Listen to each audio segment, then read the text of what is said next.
இந்த bachelor style biryani செய்கிறதுக்கு காரணம் நம்ம சேனல் 20,000 சப்ஸ்கிரைபர் அடிச்சிருச்சு. அதுக்கே பசங்கள்லாம் கூப்பிட்டு பிரியாணி தேவையெல்லாம் வாங்கி அதை கட் பண்ணி அடுப்பை பற்ற வச்சு அதில் குக்கரை வச்சு அதில் எண்ணெயை ஊற்றி பட்டை லவங்கம் ஏலக்காய் இதோட வெங்காயத்தையும் போட்டு நல்லா கிண்ணதுக்கப்புறம் இஞ்சி பூண்டு பேஸ்ட்டு போட்டு நல்லா கிளறி விட்டோம்.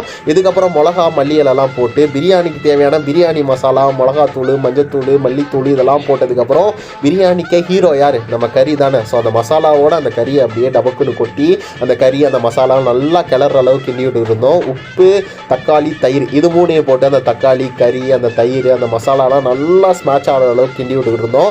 20,000 சப்ஸ்கிரைபர் வந்ததுக்கு என் ஃப்ரெண்ட்ஸுக்கு மட்டும் தான் நல்ல ட்ரீட் வைக்க முடிஞ்சது. 2 லட்சம் சப்ஸ்கிரைபர் வரும்போது நம்ம சப்ஸ்கிரைபர் நிறையா பேருக்கு ஒரு செம்ம ட்ரீட் இருக்குது அப்படின்னு நான் பேர் சொல்லிடுறேன். இதுக்கப்புறம் அந்த சட்டியில் அந்த மசாலாவை மாற்றிட்டு அதில் அரிசியை கொட்டி நல்லா கிளறி விட்டுட்டு அதில் அப்படியே நெய்யை ஊற்றி அந்த நெய்யோடு அந்த ஸ்மெல் பண்ணி பார்க்கும்போது பிரியாணி வாசனை வேறு லெவலில் வந்தது.